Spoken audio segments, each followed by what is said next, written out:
الحمد لله وكفى وسلام على عباده الذين اصطفى أما بعد فأعوذ بالله من الشيطان الرجيم بسم الله الرحمن الرحيم قد أفلح المؤمنون الذين هم في صلاتهم خاشعون وقال رسول الله صلى الله تعالى عليه وسلم 5 صلوات افترضهن الله من أحسن وضوءهن وصلاهن لوقتهن وأتم ركوعهن وخشوعهن كان له على الله عهد أن يغفر له ومن لم يفعل فليس على الله عهد إن شاء غفر له وإن شاء عذبه وقال رسول الله صلى الله تعالى عليه وسلم صلوا كما رأيتموني أصلي وقال عبد الله بن مسعود رضي الله تعالى عنه ألا أصلي بكم صلاة رسول الله صلى الله تعالى عليه وسلم آمنت بالله صدق الله العظيم وصدق رسوله النبي الكريم ونحن على ذلك من الشاهدين والشاكرين والحمد لله رب العالمين ঈমান আনার পরে সবচেয়ে গুরুত্বপূর্ণ আমল হলো নামাজের। রাসূল পাক সাল্লাল্লাহু আলাইহি ওয়াসাল্লাম বলেন যে ইসলামের ভিত্তি হলো 5টি বস্তুর উপরে। 1 নম্বর হলো আল্লাহর উপরে ঈমান আনা এবং রাসূলকে রাসূল হিসাবে মানা। বুনিয়াল ইসলাম আলা খামসিন শাহাদাতি আল্লা ইলাহা ইল্লাল্লাহ ওয়া আন্না মুহাম্মাদান আবদুহু। ইসলামের ভিত্তি হলো 5টি বস্তুর উপরে। এর মধ্যে প্রথম বস্তু হলো আল্লাহর উপরে ঈমান আনা এবং প্রিয় রাসূল সাল্লাল্লাহু আলাইহি ওয়াসাল্লামের উপরে ঈমান আনা। 2 নম্বর হলো ইকামিস সালাত, নামাজ কায়েম করা, অর্থাৎ নামাজকে যথাযথভাবে পালন করা, আদায় করা, নিজের জীবনে নামাজকে যথাযথভাবে আনা। নামাজ সকল বন্দিগির মূল। এ কারণে এক হাদিসে আসছে আল্লাহ নবী বলেন যে নামাজ হলো রাসুত তাআত ওয়া কুরবাতুত তাআত, তামাম বন্দিগির মূল হলো নামাজ। অন্যান্য সকল বন্দিগি নিজ নিজ জায়গাতে মর্তবাশীল, মর্যাদাশীল, কিন্তু নামাজ হলো সবার আগে। একজন মানুষ মুসলমান হয়, রমজান আসলে তার উপরে রোজা ফরজ হবে, মাল ও দৌলতের মালিক হলে তার উপরে যাকাত হজ ফরজ হবে, কিন্তু মুসলমান হওয়ার পরে দিন রাত পার না হইতেই তার উপরে নামাজ। এখন যদি কোনো মানুষ ইসলাম গ্রহণ করে এই মুহূর্তে, তো তার উপরে এই জুমার নামাজ, জোহরের নামাজ পড়া তার উপরে ফরজ। যেভাবে জানবে সেভাবেই পড়তে হবে। সূরা কালাম, দোয়া দুরূদ কিচ্ছু পারে না, শুধু দাঁড়িয়ে দাঁড়িয়ে রুকু সিজদা করতে হবে। দাঁড়াবে, রুকু করবে, সিজদা করবে, এতটুকু হলেও করতে হবে। নামাজ এতটা গুরুত্বপূর্ণ যে একজন মানুষ যদি পানির মাঝে হাবুডুবু খায় আর ওই মুহূর্তে তার হুশ থাকে যে এটা কোনো এক নামাজের সময়, ওই সময় তার উপরে নামাজ পড়া জরুরি। ওই সময় সে নামাজ পড়বে। ওই সময় সে নামাজ পড়বে মানে যদি সে পড়তে পারে পড়বে, যদি পড়তে না পারে তাহলে ওই সময় নামাজটা তার উপরে পরবর্তীতে কাজা করতে হবে, ওই সময় নামাজটা তার আদায় করতে হবে। একজন গর্ভধারিণী মা, তার কখনো প্রসব বেদনা ওঠে আবার থামে, আবার ওঠে থামে, এখনো বাচ্চা ভূমিষ্ঠ হওয়ার পরিস্থিতি তৈরি হয় নাই, কিন্তু প্রচণ্ড বেগে তার ব্যথা ওঠে আবার থামে। এই ব্যথা উঠলো থামলো, উঠলো থামলো, এভাবে অনেক সময় মায়েদের সময় পার হয়ে যায়, 1 দিন 2 দিন হয় না, এবং ব্যাপকভাবে হয়। এই সময়গুলোর ভিতরেও তার নামাজ পড়তে হবে। ওই সময় যদি স্বাভাবিক পরিস্থিতি থাকে স্বাভাবিকভাবে পড়বে, যদি পরিস্থিতি না থাকে বসে বসে পড়বে, যদি না থাকে পরিস্থিতি শুয়ে শুয়ে পড়বে। এভাবে পড়তে পারলো না তো সুস্থ হওয়ার পরে তার এই নামাজ কাজা করতে হবে। নামাজ এমন একটা গুরুত্বপূর্ণ বিষয়। হ্যাঁ, বাচ্চা ভূমিষ্ঠ হয়ে যাওয়ার পর যে নামাজগুলো হবে সেটাকে নেফাজ বলে। নেফাজের সর্বনিম্ন কোনো মুদ্দাত নাই, 1 দিন 2 দিনের ভিতরেও কারো নেফাজের রক্ত বন্ধ হয়ে যেতে পারে, কিন্তু সর্বোচ্চ মেয়াদ হলো 40 দিন। একজন মায়ের বাচ্চা ভূমিষ্ঠ হওয়ার পরে 40 দিন পর্যন্ত সর্বোচ্চ তার নেফাজের রক্ত আসতে পারে।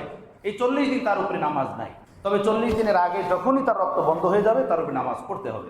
একজন মানুষ যদি আগুনের ভিতরেও থাকে, ওই সময় তার হুশ জ্ঞান সহি সালেম থাকে, কিন্তু আসে আগুনের মাঝে, ওই ওয়াক্তের নামাজও তার উপরে ওয়াজিব হয়ে যায়। একটা ছেলে বালেগ হলো, আসরের নামাজের আগে, জোহরের নামাজের সময় এখনো শেষ হয় নাই, আসরের নামাজের ওয়াক্ত শুরু হওয়ার মনে করেন 15 মিনিট আগে একটা ছেলে বালেগ হলো। এই 15 মিনিট সময়টা এমন, এই সময়ের ভিতরে সে উজু গোসল করে তাকবীরে তাহরিমের জন্য দাঁড়াতে পারবে, আল্লাহু আকবার। তো এই ছেলের উপরে জোহরের নামাজ ফরজ, জোহরের নামাজ তার পড়তে হবে। নামাজ এতটা গুরুত্বপূর্ণ। নামাজের ব্যাপারে কোরআনে পাক যে ঘোষণা করছে, ইন্নাস সালাতা তানহা আনিল ফাহশাই ওয়াল মুনকার ওয়া লাযিকরুল্লাহি আকবার। নামাজ হলো সমস্ত নাফরমানি থেকে মানুষকে, মুমিনকে দূরে রাখার সবচেয়ে বড় বন্দিগি এবং হাতিয়ার। ওয়ালা যিকরুল্লাহি আকবার, এবং আল্লাহ পাকের জিকিরের সর্বোত্তম মাধ্যম, সর্বশ্রেষ্ঠ মাধ্যম। জিকির তো কোরআনে পাকের তেলাওয়াত করাও জিকির, দান সদকা করাও জিকির, হজ উমরা করাও জিকির, ওয়াজ নসিহত করাও জিকির, রমজানের রোজা রাখাও জিকির। কিন্তু নামাজ ওয়ালা যিকরুল্লাহি আকবার, এটা সর্বশ্রেষ্ঠ জিকির, সর্বশ্রেষ্ঠ বন্দিগি। নামাজ যার ফরজ সহি হয়ে যাবে, তার জিন্দিগি সহি, তার ইহকাল সহি, তার পরকাল সহি। নামাজ যার ঠিক কোরআন সুন্নাহ মতো, তার সব জিনিস ঠিক হয়ে যাবে, সব জিনিস সুন্দর হয়ে যাবে। আমি আপনাদেরকে বলছিলাম, তায়েফের ওই সকল লোকেরা যারা প্রিয় রাসূল সাল্লাল্লাহু আলাইহি সাল্লামের উপরে পাথর নিক্ষেপ করছিল, আল্লাহ নবী যখন দাওয়াত নিয়ে তায়েফে গিয়েছিলেন, তখন সেই কবিলে বনু সাকিফ গোত্রের লোকেরা যারা প্রিয় রাসূল সাল্লাল্লাহু আলাইহি সাল্লামকে পাথর নিক্ষেপ করছিল, আর প্রিয় নবী সাল্লাল্লাহু আলাইহি সাল্লাম তাদের পাথরের আঘাত খেয়ে 3 কিলোমিটার পর্যন্ত দৌড়াইতেছিলেন, দৌড়াতে দৌড়াতে বেহুশ হয়ে পড়ে গেছিলেন। এই গোত্রের লোকেরা যখন মদিনা মুনাওয়ারাতে আল্লাহ নবীর কাছে ঈমান গ্রহণ করার জন্য আসলো এবং এসে বলল যে আমরা ঈমান গ্রহণ করব, মুসলমান হব, কিন্তু আমরা নামাজ পড়ব না, মালের যাকাত দিব না, জিহাদে যাব না। রাসূল পাক সাল্লাল্লাহু আলাইহি সাল্লাম তাদেরকে বললেন, তোমরা মালের যাকাত দিবে না, জিহাদ করবে না, এই দুইটা জিনিস আমি মেনে নিতে পারি, কিন্তু তোমরা নামাজ পড়বে না, এটা আমি মানতে পারি না। নামাজ পড়তে হবে, ওইটা কোনো দিনই না যে দিনে নামাজ নাই। অর্থাৎ ওই মানুষটা কোনো মানুষের ভিতরেই পড়ে না, ওই মানুষটা কোনো দিনের ভিতরেই আসে না যার জীবনে নামাজ নাই, যে নামাজ পড়ে না। তারা ইসলাম গ্রহণ করলো যে নামাজ পড়বে, তবে জিহাদ করবে না, মালের যাকাত দিবে না। এক সাহাবী বলেন, আমি আল্লাহ নবীর জবান থেকে শুনলাম, আল্লাহ নবী বললেন, ওরা যখন ইসলাম গ্রহণ করবে এবং 5 ওয়াক্ত নামাজ সুন্দর মতো পড়বে, তো ওরা মালের যাকাতও যথাযথ দিবে এবং জিহাদও করবে, রমজানের রোজাও রাখবে। সুবহানাল্লাহ। বোঝা গেল নামাজ এমন একটা জিনিস যে তাকে ইসলামের সমস্ত আহকামাতের উপর উঠিয়ে দিবে। নামাজ যদি নামাজ হয়, নামাজ মানে হাজিরির নাম না, নামাজ শুধু কপাল দেওয়ার নাম না। হ্যাঁ, আমরা যে এসে কপাল দেই আল্লাহর দুয়ারে, এটাও বড় নসিবের বিষয়, এটা আল্লাহ পাকের খাস মেহেরবানি।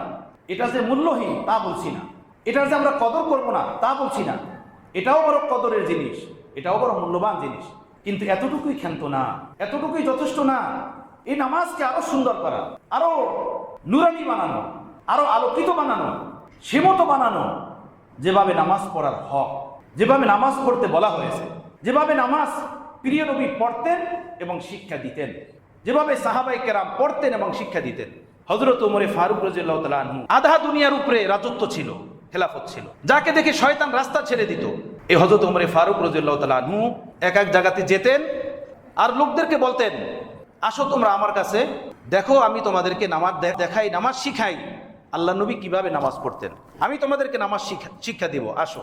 এবং উনি ওনার গভর্নরদের কাছে খত লিখতেন, চিঠি লিখতেন যে তোমরা নামাজের ইহতেমাম করবে, এবং হে গভর্নররা, যে নামাজকে ধরে রাখবে সে যেন তার দ্বীনকে, ইসলামকে, ঈমানকে, কোরআনকে, নবীর আদর্শকে ধরে রাখবে। যে নামাজকে ছেড়ে দিল সে যেন নবীর ইসলামকে, দ্বীনকে, কোরআনকে, ঈমানকে ছেড়ে দিল। যে নামাজ ছেড়ে দিবে, ফামান সিওয়াহু আযাউ, সে নামাজ ছাড়ার কারণে ইসলামের অন্যান্য বিষয়গুলোকে আরো বেশি বরবাদ করে দিবে, আরো বেশি ধ্বংস করে দিবে, আরো বেশি উড়াইয়া দিবে, তার সামনে কোনো পরোয়াই থাকবে না।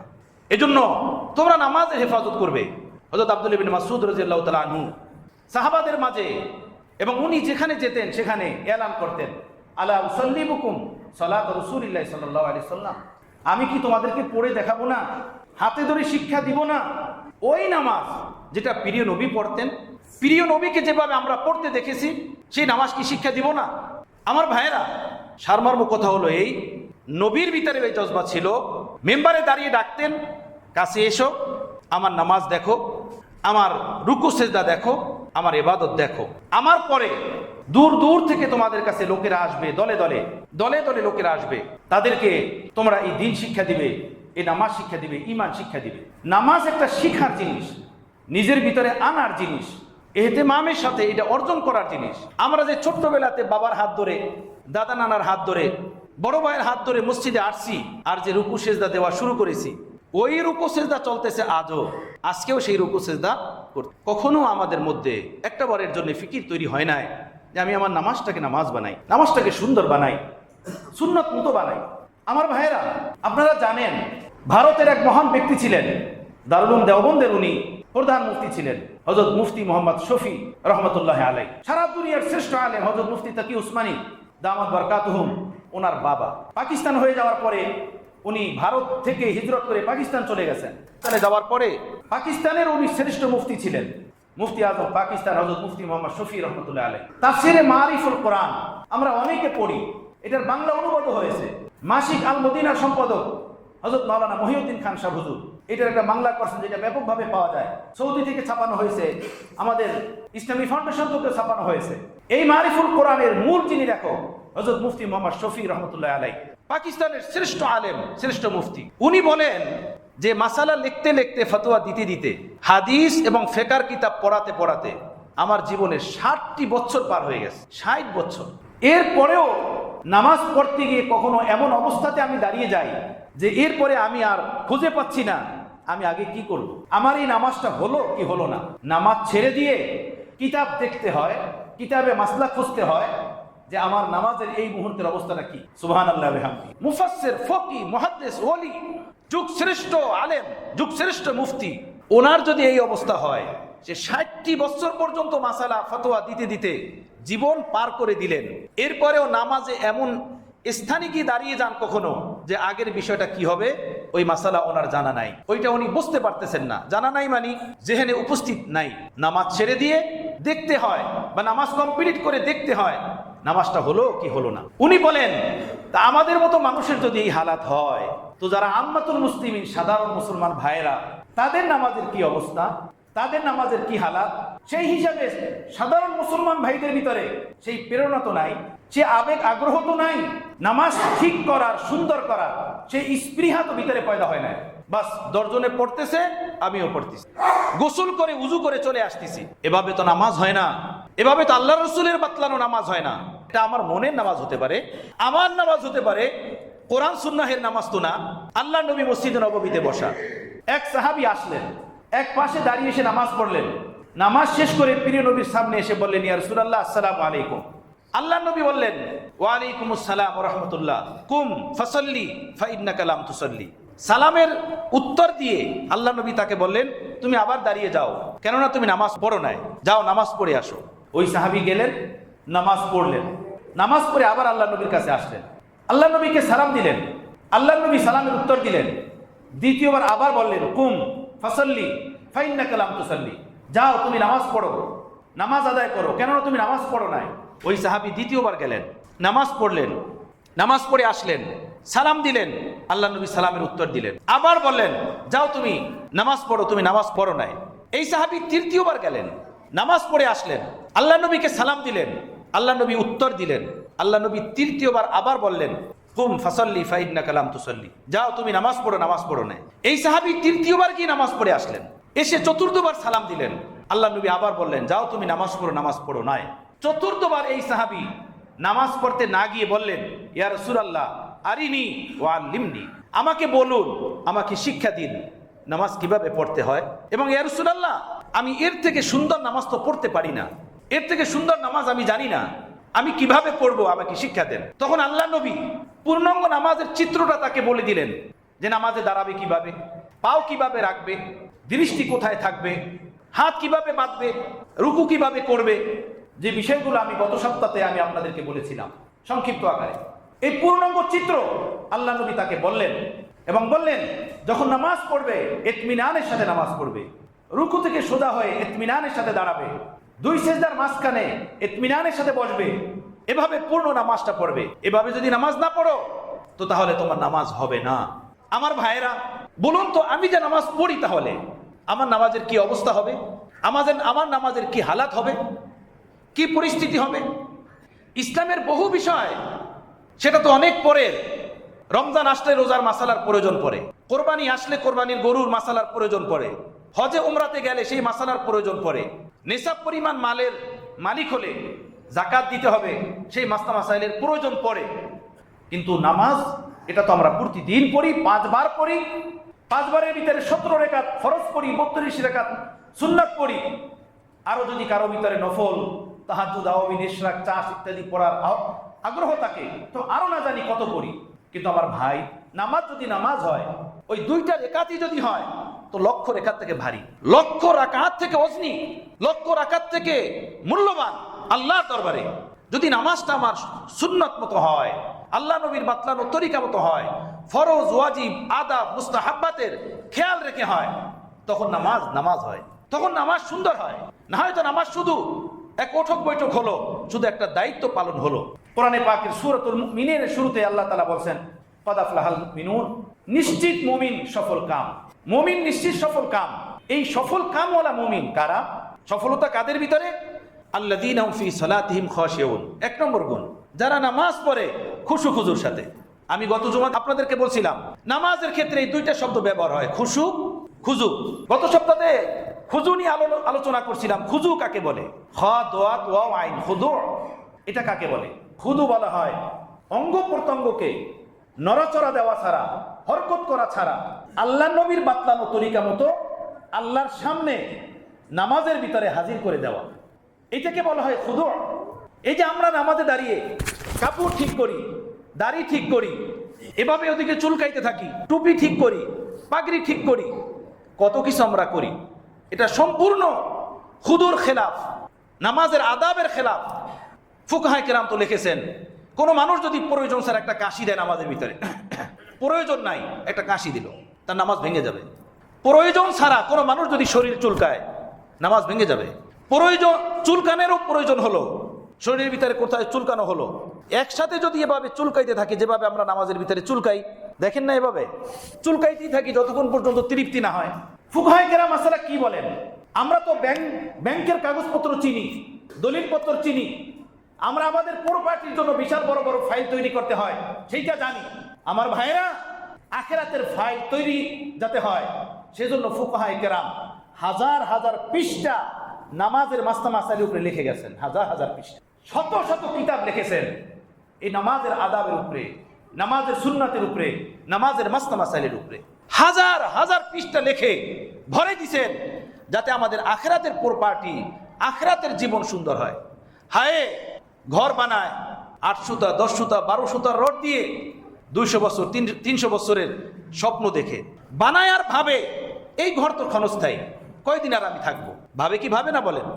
এইটা ভাবে ঠিকই যে ঘর ক্ষণস্থায়ী, এখানে আর আমি কয়দিন থাকবো, এটা ভাবে ঠিক, কিন্তু যেখানে যাবে চিরস্থায়ী ঘর, সেইটা বানানোর ফিকির নাই, সেইটা বানায় না, কিন্তু মুখে বলে এই দুনিয়া ক্ষণস্থায়ী, এই দুনিয়া কিছু না। সুদের ভিতরে লিপ্ত, ঘুষের ভিতরে লিপ্ত, পাপাচারের ভিতরে লিপ্ত, নামাজ নাই জিন্দিগিতে, বেনমাজির পাপের ভিতর লিপ্ত, আরো কত কত গুনাহের ভিতর লিপ্ত, কিন্তু মৌখিক বাতে শুধু বলি বলে এই দুনিয়া কিচ্ছু না, এই দুনিয়া ক্ষণস্থায়ী। এটা তো ট্যাপ রেকর্ডের মতো শুধু ওয়াজ হলো। ট্যাপ রেকর্ডার যেভাবে ওয়াজ করতে জানে খুব, কম্পিউটার ওয়াজ করতে জানে খুব, কিন্তু খোদার বন্দিগি জানে না, খোদার কদমে সেজদা দিতে জানে না। এভাবে মৌখিক ওয়াজ, মৌখিক বুলি না জানি আমরা কতজনে সুন্দর দিতে পারি লেকচার, কিন্তু বয়স হয়ে গেছে 50-60 বছর, কিংবা যার যতটুকুই বয়স, আজও পর্যন্ত নামাজ আমাদের জীবনে আসেনি। আমার ভাইয়েরা, এই জুমার নামাজে আপনারা যতগুলো মানুষ এসেছেন, বলেন এই জুমার নামাজের গুরুত্বটা কি? আজকে যে ফজরের নামাজটা ছিল, এর থেকে গুরুত্ব বেশি না একই? একই গুরুত্ব। জুমার নামাজ যেমন ফরজ, তেমনই ফরজ ছিল ফজরের নামাজটা। জুমার নামাজ যদি কোনো মানুষ না পড়তে পারে, এটার একটা বদল আছে, এইটার একটা বিপরীত জিনিস আছে, যে জোহরের নামাজ পড়বে, কিন্তু নামাজ তার পড়তে হবে। কিন্তু ফজরের নামাজের তো কোনো বদল নাই, ফজরের নামাজ তার পড়তেই হবে, যদি ছুটে যায় তার কাজা করতে হবে। তো আমার ভাইয়েরা, এক তো হলো নামাজ পড়া, আর একটা হলো নামাজের ভিতরে এই খুশু খুজু আনা। খুজু তো হলো বললাম নামাজের ভিতরে হরকত না দেওয়া, প্রয়োজন ছাড়া, প্রয়োজন ছাড়া হাত লাড়াচাড়া না করা, কাপড় চুপুর লাড়াচাড়া না দেওয়া। একজন মানুষ বড় মানুষের সামনে দাঁড়ালেও আদবের সাথে দাঁড়ায়, শিক্ষকের সামনে দাঁড়ালেও হাত বেঁধে দাঁড়ায়, মা বাবার সামনে দাঁড়ানো কত নত হয়ে দাঁড়ায়। একজন আলেমে দ্বীন, একজন বড় শিক্ষিত মানুষ, সেখানে গিয়েও মানুষ আদবের সাথে দাঁড়ায়। আমরা যে আল্লাহর সামনে নামাজে দাঁড়াই, বলুন তো আসলে কি আমাদের এরকম কোনো খেয়াল ধ্যান থাকে যে আসমান জমিনের স্রষ্টা, সব জিনিসের মালিক, খালেক ও মালিক, আমরা আমাদের আল্লাহর সামনে দাঁড়ানো, এরকমের খেয়াল কখনো কি আসে? বহুত কম ভাগ্যবান মানুষ আমরা এমন হব যে আমাদের 2 রাকাত নামাজের ভিতরে এই খেয়াল থেকে থাকে যে আমরা খোদার সামনে দাঁড়ানো, খোদার দুয়ারে দাঁড়ানো, খোদার কদমে সেজদা দিচ্ছি। বহুত কম ভাগ্যবান মানুষই আমরা এমন হব। তো আমরা কি সেজদা দিই? তো যাই হোক, একটা হলো খুদু, অর্থাৎ অঙ্গ প্রত্যঙ্গকে আল্লাহ পাকের সামনে স্থির রাখা, প্রয়োজন ছাড়া লাড়াচাড়া না দেওয়া, হরকত না দেওয়া। খুশুর অর্থ হলো অন্তরকে আল্লাহ পাকের সামনে হাজির রাখা, অন্তরটা আল্লাহর সামনে। জিবরাইল আমিন পীর রাসূলের কাছে আসলেন, এসে বলেন, ইয়া রাসূলুল্লাহ মাল ইহসান, ইহসান কাকে বলে? আল্লাহ নবী বললেন, আনতা আবুদাল্লাহ কান্নাকা তারা ফাইন লাম তাকুন তারা ফাইন্নাহু ইয়ারাক। ইহসান হলো এই যে তুমি আল্লাহর বন্দেগী এমন ভাবে করবে যেন তুমি আল্লাহকে দেখো। আল্লাহকে তুমি দেখতেছো, মালিক দেখতেছে, কাজটা কিভাবে হইতেছে। বলেন তো শ্রমিক কাজটা কিভাবে করবে? কেমনে করবে বলেন তো? মালিক দাঁড়ানো থাকলে যেভাবে শ্রমিকরা কাজটা করে, কি মালিক না থাকলে কি সেভাবে কাজ করে? তুমি আল্লাহর সামনে দাঁড়াও নামাজে, এই খেয়াল ও ধ্যানে আল্লাহকে তুমি দেখতেছো আর আল্লাহও তোমাকে দেখতেছে। এই খেয়াল নিয়ে যখন তুমি সেজদা দিবে, রুকু দিবে, বলো এই সেজদা কেমন সেজদা, এই রুকু কেমন রুকু, এই আলহামদুলিল্লাহি রাব্বিল আলামিন বলা কেমন আলহামদুলিল্লাহি রাব্বিল আলামিন বলা। সুবহানাল্লাহ, আল্লাহু আকবার। জুলেখা যখন হযরত ইউসুফ আলাইহিস সালামকে আজিজে মিসরের শাহী বালাখানার ভিতরে আবদ্ধ করলো নিজের হারাম চাহিদা পূরণের জন্য, তো যেই কামরাতে হযরত ইউসুফ আলাইহিস সালামকে তালা দিয়ে বন্ধ করছিল, আটকিয়ে রেখেছিল, ওই কামরার চতুর্দিকে জুলেখা নগ্ন ছবির দ্বারা কামরাটাকে সাজায় রাখছিল, যেন ওই গান্দা নাপাক জিনিসের উপরে নজর পড়লি হযরত ইউসুফ যুবক মানুষ, তার অন্তরে পাপের খেয়াল জেগে যায় আর জুলেখার হারাম চাহিদা পূরণে উনি অগ্রসর হন। হযরত ইউসুফ জিজ্ঞেস করলেন, এগুলো কি? বলে, এগুলো এভাবে সাজিয়েছি আমি। তো হযরত ইউসুফ দেখলেন এই পুরা রুম গান্দা ছবি দিয়ে সাজানো, এর ভিতরে একটা ফ্রেম, ওইটাকে কাপড় দিয়ে ঢাকা। হযরত ইউসুফ জিজ্ঞেস করলেন, এই ঢাকায় ফ্রেমটা কি? তো জুলেখা বলল, এই ফ্রেমের নিচে আমার খোদার ছবি। কথা বুঝতেছেন? খ্রিস্টানরা যেভাবে তাদের খোদার মূর্তি বানিয়ে রাখে তাদের গির্জাগুলোতে, ঠিক তারাও এভাবে খোদার ছবি বানিয়ে রাখতো। জুলেখা বলল, এটা আমার খোদার ছবি, এটা ঢেকে রাখছো কেন? তো জুলেখা বলল, এটা ফ্রেম করা, এটাকে কাপড় দিয়ে ঢেকে রাখছি যাতে আমার খারাপ মতলব আমার খোদা দেখতে না পারে। হযরত ইউসুফ বললেন, আচ্ছা তোমার খোদা কাপড় দিয়ে ঢেকে রাখলে তোমাকে দেখতে পারবে না? আমার খোদা তো কাপড়ের ঢাকার দ্বারা ঢাকেন না, আমার খোদা তো আমার সঙ্গে থাকেন। সুবহানাল্লাহ, আমার খোদা তো আমাকে দেখেন। দে দাও, দে দাও। দৌড় দিয়ে যাবে কোথায়? তালা লাগানো সামনে। আল্লাহ বান্দার মেহনতটাকে ততটুকু যতটুকু বান্দার হাতে, যেখানে বান্দার শক্তি শেষ হয়ে যায় আল্লাহ তার কুদরতি শক্তি সেখানে প্রয়োগ করেন।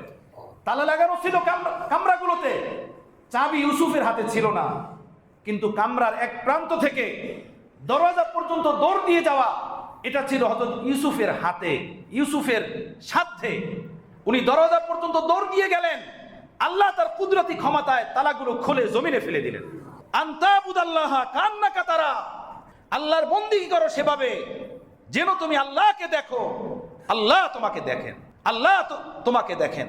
যখন কেউ সুদের টাকার, ঘুষের টাকার বান্ডিল হাতে নেয়, চুরির টাকার মাল যখন হাতে নেয়, অন্যায়ভাবে যখন কোনো কোথায় পা উঠায়, তখন কি তার দিলে খেয়াল, এই ধ্যান থাকে?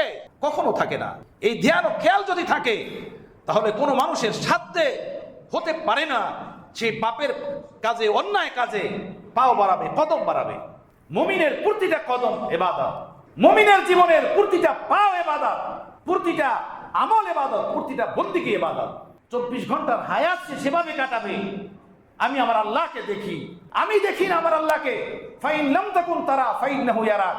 তোমার ভিতরে ঈমানের এই কাইফিয়ত নাই, ঈমানের এই মেয়ার নাই, তোমার ঈমানের তারও পাওয়ার, তোমার ঈমানের ভোল্টেজ এত পাওয়ারফুল না যে তুমি তোমার মাওলাকে দেখবে। তাহলে অবশ্যই এই খেয়াল তোমার ভিতরে অবশ্যই থাকতে হবে যে তোমার আল্লাহ তোমাকে দেখেন। আইনামা তুয়াল্লু ফাসাম্মা ওয়াজহুল্লাহ, যেদিকে তুমি মুখ করে দাঁড়াবে সেদিকে আল্লাহ পাকের জাত বিরাজমান। ওহু আকরাবু ইলাইহি মিন হাবলিল ওয়ারিদ, ওই আল্লাহ যার বন্দেগী করো, যাকে তুমি ডাকো, যিনি তোমাকে সৃষ্টি করেছেন, তোমাকে লালন পালন করে যৌবন জীবন এবং এত বড় বানিয়েছেন, ওই আল্লাহ তোমার শাহী রব থেকে তোমার কাছে। ওহুয়া মাকুম আইনা মা কুনতুম, তুমি যেখানে থাকো সেখানে তোমার মাওলা তোমার সঙ্গে থাকেন। অর্থাৎ তোমার মাওলা তোমাকে হাজারো তার কুদরতি নজর দ্বারা তোমাকে দেখতে থাকেন, তোমার সঙ্গে থাকেন। তো আনতা আবুদাল্লাহ কান্নাকা তারা, আল্লাহর বন্দিগি সেভাবে করা যেন আমি আল্লাহকে দেখি, আমি আল্লাহকে দেখি। আমার ভাই, নামাজ বন্দিগি খানা খাদ্য বন্দিগি না? খানা খাদ্য বন্দিগি। নামাজ বন্দিগি ব্যবসা বাণিজ্য বন্দিগি না? ব্যবসা বাণিজ্য বন্দিগি। যদি এটা নবীর তরিকায় হয়, নবী রসুলের বাতলানো তরিকা মতো হয়, তো ব্যবসা ব্যবসা না, এটা ইবাদত, এটা বন্দিগি।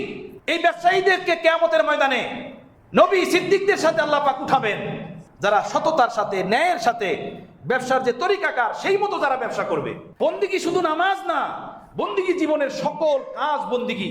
এই সকল কাজের মধ্যে সর্বপ্রথম হলো নামাজ। নামাজ আমার জীবনের মূল বন্দিগি। এই নামাজ যদি নামাজ হয়, তোমার জিন্দিগি হয়ে যাবে। আমার দুনিয়া আখিরাত দোনো জাহানের সফলতা আসবে। এই নামাজের দ্বারাই সফলতা পেয়েছে সাহাবায়ে কেরাম, আম্বিয়ায়ে কেরাম, আউলিয়ায়ে কেরাম, বুজুর্গান।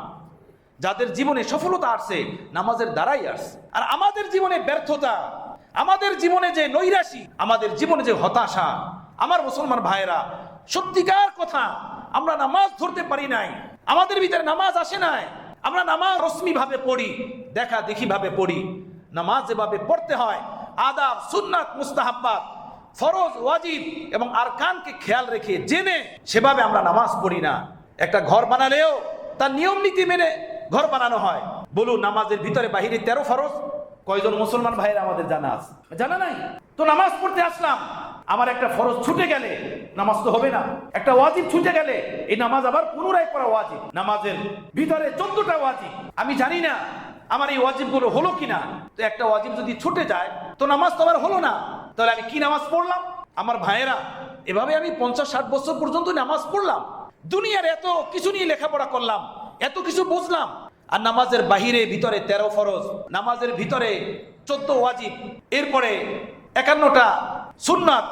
এই মোটা মোটা জিনিস যেগুলো না হইলেই না, সেগুলো আমরা জানি না। আমাদের নামাজ কিভাবে হবে? যখন নামাজ হবে না, তো আমাদের জীবন থেকে পেরেশানি কিভাবে যাবে? হাদিস শরীফে তার সে আল্লাহ নবী বলেন, সাহাবায়ে কেরাম বলেন, আমরা প্রিয় রাসূল সাল্লাল্লাহু তাআলা আলাইহি সাল্লামকে দেখেছি, যখনই কোনো মুসিবত আসতো, কোনো পেরেশানি আসতো, মুসলমানদের উপরে কাফেরদের আক্রমণ হতো, আল্লাহ নবী জায়নামাজ পিছিয়ে নামাজে দাঁড়িয়ে যেতেন। বদরের প্রান্তে আল্লাহ নবী সেজদা দিয়ে যে স্থানে কেঁদেছেন, সেখানে আজকেও একটি মসজিদ বানানো আছে। সেই মসজিদের নাম মসজিদে আরিশ, নূরে ভরা। সেই মসজিদে আজকেও দাঁড়ালে নূরের এক জাহান মনে হয়। সাহাবায়ে কেরাম যুদ্ধের ময়দানে লিপ্ত। আল্লাহ নবী, এক সাহাবী বলেন, আমি প্রিয় রাসূলের কাছে আসলাম, এসে দেখি সেজদায় মাথা দিয়ে আল্লাহ নবী কাঁদতেছেন আর বলতেছেন, হে আল্লাহ, এই জমিনের উপরে আপনাকে ডাকনেওয়ালা আমার এই 313 জন সাহাবী ছাড়া আর কেউ নাই। আপনার হুকুম মাননেওয়ালা, আপনাকে ভালোবাসনেওয়ালা, মহব্বত করনেওয়ালা এই 313 জন সাহাবী ছাড়া আর কেউ নাই। আল্লাহ, আজকে যদি এই বদরের প্রান্তে আমার এই সাহাবীরা নৈরাশ হয়ে যায়, তারা শহীদ হয়ে যায়, এই জমিনে তোমাকে ডাকনেওয়ালা কেউ থাকবে না। তুমি আমার এই সাহাবীদেরকে মদত করো, সাহায্য করো, তুমি হালাক করো না, বরবাদ করো না, আমাকে তুমি নৈরাশ করো না। এভাবে সেজদা দিয়ে কাঁদতেছেন। ওই সাহাবী চিৎকার মেরে বললেন, ইয়া রাসূলুল্লাহ, আপনি আপনার মাথা মোবারক উঠান, আপনার দোয়া আল্লাহ কখনো রদ করেন নাই, আজকেও আপনার দোয়া আল্লাহ ফিরাবেন না। আপনি নামাজের দ্বারা সবকিছু পেয়ে গেছেন, আমরাও নামাজের দ্বারাই সবকিছু পেয়ে গেছি। সুবহানাল্লাহ। আমার ভাইয়েরা, এই নামাজ তো হলো মুমিনের সবচেয়ে বড় হাতিয়ার, সবচেয়ে খোদার নৈকট্যের দৌলত। আজও আমাদের ভিতরে নামাজ আসে নাই। আমরা কবরে কিভাবে যাব? আল্লাহর দরবারে কিভাবে দাঁড়াবো? কিভাবে এই মুক্তি নিয়ে দাঁড়াবো? ছেলেরা বিড়ি সিগারেট খেয়ে বাবা মার সামনে আসতে পারে না, লজ্জা পায়। আল্লাহ পাকের নাজ নেয়ামত খেয়ে জিন্দেগি পার করে কবরে চলে যাব। এভাবে আমার জীবনে নামাজটা ঠিক হলো না, আমি আল্লাহর দরবারে কিভাবে দাঁড়াবো? আল্লাহর দুয়ারে কোন মুখ নিয়ে ক্ষমার আশার প্রার্থনা করব? আমার ভাইরা, আল্লাহ আমাকে আপনাকে বোঝার তৌফিক দান করেন, নামাজের আবেগ আগ্রহ পয়দা করার তৌফিক দান করেন। দুনিয়াতেও শান্তি পাবো, আখিরাতেও শান্তি পাবো। দুনিয়াও আমার, আখিরাতও আমার। আজকে সারা দুনিয়ার কাফের বেঈমানদের সর্বোপরি আক্রমণ মুসলমানদের উপরে, নেটের জগৎ দিয়ে, তথ্যের জগৎ দিয়ে, লেখনির জগৎ দিয়ে এবং অস্ত্রের জগৎ দিয়ে। এর সবচেয়ে বড় কারণ হলো আমরা আমাদের ইমানের সবচেয়ে মহাশক্তি যে নামাজ, এই নামাজ ছেড়ে দিয়েছি। এই জন্য আমার দাদা পীর হযরত আব্দুল গনি ফুলপুরি রহমতুল্লাহ আলাই, এ ভারতের মহান আজিমুস শান এক আলেমে দ্বীন এবং ওলিয়ে কামেল ছিলেন। হযরত হাকিমুল উম্মাতের দেওয়ানা এবং খলিফা ছিলেন। উনি বলতেন, হে ভারতের মুসলমানরা, আপনারা দুইটা কাজ করেন, দুইটা কাজ যদি করেন তো আপনাদের দুই কাজের বরকতে ভারতের হিন্দুরা হয় মুসলমান হয়ে যাবে অথবা ওরা দেশ ছেড়ে পালিয়ে যাবে। এই লক্ষ লক্ষ না কোটি কোটি মুসলমানের ভিতরে আপনাদের উপরে এত নির্যাতন, এত অত্যাচার একমাত্র আপনাদের দ্বীন ঈমান ছেড়ে দেওয়ার কারণে। পরে হযরত বলতেন দুইটা কাজ। এক নম্বর কাজ হলো আপনারা নামাজ ধরেন, নামাজ পড়েন 5 ওয়াক্ত। 2 নম্বর, সকল পুরুষ মুসলমানরা মুখের ভিতরে দাড়ি রাখেন। হযরত বলতেন এই দুইটা কাজ যদি আপনারা হিন্দুস্তানের মুসলমানরা করেন তো হিন্দুরা আপনাদের চরিত্র দেখে, দিন দেখে, আপনাদের ঈমান দেখে ওরা হয় মুসলমান হয়ে যাবে, না হয় আপনাদের ঈমানের ভয়ে কম্পিত হয়ে দেশ ছেড়ে ওরা পালিয়ে যাবে। আজকে কিভাবে দেখেন লক্ষ কোটি মুসলমান হওয়া সত্ত্বেও আমরা তাদের হাতে নিষ্পেষিত, তাদের হাতে নির্যাতিত, অথচ এখানে আমাদের শত শত বছরের রাজত্ব ছিল। আজকে আমাদের ভিতরে নামাজ নাই। নামাজ আমাদের সবচেয়ে মহা শক্তি, মহা দৌলত। ভাইরা, এই নামাজের মতো পড়া দরকার। সেই নামাজের মতো পড়তে হলে কি করতে হবে? আমি যে 4-5 জুমা থেকে সিরিয়াল ভাবে আমি বলে আসছি আপনাদেরকে যে নামাজ খুশু খুজুর সাথে পড়তে হবে। সেই খুশু খুজুর জন্য কি কি করতে হবে আমি বলেছি। সর্বপ্রথম শরীরের পবিত্রতা, 1 নম্বর বলেছিলাম শরীরের পবিত্রতা। 2 নম্বর বলেছিলাম কাপড়ের পবিত্রতা। 3 নম্বর বলেছিলাম অঙ্গ প্রত্যঙ্গের পবিত্রতা। গুনাহ থেকে অঙ্গ প্রত্যঙ্গকে পাক রাখা, জবানকে, চক্ষুকে, হাতকে, মাথার ব্রেনকে, দিল ও দিমাগকে গুনাহ থেকে পাক রাখা, সাফ রাখা। যেভাবে ডাস্টবিনের ময়লা নাপাক, পেশাব পায়খানা নাপাক, এগুলো কাপড়ে লাগলে, দেহে লাগলে নামাজ হয় না, গুনাহ নাপাক। যে গুনাহ লেগে থাকে চোখে কুদৃষ্টির দ্বারা, নগ্ন ছবি, ফেসবুকের অশ্লীলতার কারণে, যে গুনাহ লেগে থাকে জবানে, যে গুনাহ লেগে থাকে মাথার ব্রেনে, অন্তরাত্মার গভীরে, এগুলো নাপাক। এই নাপাকি যদি থাকে আমাদের অঙ্গ প্রত্যঙ্গে তো আমাদের নামাজ হবে না। যদিও বাহ্যিক পবিত্রতা ঠিকই আসছে, কিন্তু বাতিনি পবিত্রতা আমাদের অর্জন হয় না। এই বাতিনি পবিত্রতা যদি অর্জন না হয় তো খুশু খুজুওয়ালা নামাজ হবে না। এজন্য 14টাকে নিয়ন্ত্রণে রাখতে হবে। রাস্তাঘাটে চলার পথে, ঘরে বাহিরে ভিতরে, মোবাইল এবং নেটের জগতের অশ্লীলতা থেকে এই চক্ষু দুইটাকে পাক রাখতে হবে, অন্তরটাকে পাক রাখতে হবে, দিল ও দিমাগকে পাক রাখতে হবে। এটা একটা পবিত্রতা। এটা 4 নম্বরের পবিত্রতা। এরপরে 5 নম্বরে বলেছিলাম খানা খাদ্যের পবিত্রতা। খানা হালাল হতে হবে। খানা খাদ্যের পবিত্রতা। আমার খানার ভিতরে 1 টাকা হারাম পয়সা হতে পারবে না, সুদ ঘুষের হতে পারবে না, ব্যাংকের ইন্টারেস্টের হতে পারবে না, মালিককে ঠকানো হতে পারবে না, চুরি ডাকাতির হতে পারবে না, ওজনে কম দেওয়া হতে পারবে না, ওয়ারিশ ঠকানো হতে পারবে না। খানা খাদ্য হালাল হতে হবে। 6 নম্বর হলো উযু সুন্দর মতো করতে হবে। গোসলের ফরজ 3টি, সেই ফরজ আদায় করে সুন্নাত সহ গোসলের পবিত্রতা আনতে হবে। 7 নম্বর হলো উযুর ফরজ 4টি, উযু তার সুন্নাত সহ উযু করতে হবে। 8 নম্বর হলো তাহিয়াতুল উযু, তাহিয়াতুল মসজিদ পড়তে হবে। উযু করার পরে উযুর শুকরানা স্বরূপ 2 রাকাত নামাজ, মসজিদে প্রবেশের জন্য শুকরানা স্বরূপ তাহিয়াতুল মসজিদ 2 রাকাত নামাজ। এই 8 নম্বর এইটা পড়তে হবে। 9 নম্বরে নামাজের সুন্নাত তরিকা কি, নামাজে কিভাবে দাঁড়াতে হবে, নামাজে দাঁড়াতে হবে কিভাবে, হাত কিভাবে বাঁধতে হবে, হাত কোন পর্যন্ত উঠাতে হবে, রুকু কিভাবে করতে হবে, সিজদায় কিভাবে যেতে হবে, 2 সিজদার মাঝখানে কিভাবে বসতে হবে, আত্তাহিয়াতু কিভাবে পড়তে হবে, তখন হাত কেমন থাকবে, পাও কেমন থাকবে, সালাম কিভাবে ফিরতে হবে, এই সুন্নাত মতো কমপ্লিটলি নামাজ পড়তে হবে। এই 9 নম্বর। 10 নম্বর হলো অঙ্গ প্রত্যঙ্গকে এই অঙ্গ প্রত্যঙ্গকে সহি সালেম আল্লাহর সামনে হাজির সুন্নাত মতো রাখার সাথে সাথে দিলকে আল্লাহর সামনে হাজির রাখতে হবে। পিছনের 9টা কাজ যখন আমি ধারাবাহিকভাবে করে আসবো, এরপরে হলো আমার দিলকে আল্লাহর সামনে হাজির রাখা। তখন হবে এই যে মাল ইহসান। ইহসান কাকে বলে? তো জিবরাইল আমিনকে আল্লাহ নবী বললেন ইহসান হলো এই আনতা আবুদাল্লাহ কান্নাকা তারা। ইহসান হলো এই যে তুমি আল্লাহর বন্দেগী করবে যেন তুমি আল্লাহকে দেখো। এই 9টি কাজ যখন ধারাবাহিকভাবে আমি করে আসবো, এরপরে নামাজে দাঁড়াবো, তখন আমার নামাজের ভিতরে খেয়াল আসবে আমি আল্লাহর সামনে দাঁড়ানো, আল্লাহকে আমি দেখতেছি, আল্লাহ আমাকে দেখতেছেন। আমার ভাইয়েরা, পিছনের এই কাজগুলো যখন ধারাবাহিকভাবে আমাদের হবে না, আর আমরা দৌড়ে এসে যাব, উযু ইস্তেনজা করে নিজের মতো করে দৌড়ে এসে নামাজে দাঁড়াবো, এই নামাজ তো ওই নামাজ হবে না যে নামাজকে মুমিনের সফলতার মাপকাঠি বলা হয়েছে। কদ আফলাহাল মুমিনুন আল্লাযীনা হুম ফি সালাতিহিম খাশিউন। নিশ্চিত মুমিন কামিয়াব কারা? ফি সালাতিহিম খাশিউন, যারা তাদের নামাজের ভিতরে খুশু খুজু রাখে, খুশু খুজুর সাথে নামাজ পড়ে, যেভাবে নামাজ পড়তে বলা হয়েছে সেভাবে নামাজ পড়ে। আমার বন্ধুরা, আমার মুসলিম ভাইয়েরা, আল্লাহ আমাকে, আমাদের সকলকে এভাবে নামাজ পড়ার তৌফিক দান করেন, এভাবে নামাজ আনার তৌফিক দান করেন। হিম্মত চাই, ফিকির চাই, চেষ্টা চাই। যদি হিম্মত করি, আমরা ফিকির করি, এমন কিছু না যেটা আমরা আনতে পারবো না, আমাদের দ্বারা সম্ভব না। এটা যদি শয়তান আপনার দিলের ভিতরে ঢালে, তো মনে করবেন এটা পাক্কা শয়তানের একটা ধোঁকা, ওয়াসওয়াসা। আপনাকে সুন্দর নামাজ থেকে নৈরাশ করতে চায়, দূরে রাখতে চায়, যাতে আপনার নামাজ সুন্দর না হয়, আপনার জিন্দেগি সুন্দর না হয়। আমরা সকলেই যদি চেষ্টা করি, সকলেই পারবো। শতভাগ যদি চেষ্টা করি, শতভাগই পারবো। আল্লাহ আমাকে, আমাদের সকলকে শতভাগ এই নামাজকে সুন্দর করে পড়ার তৌফিক দান করেন।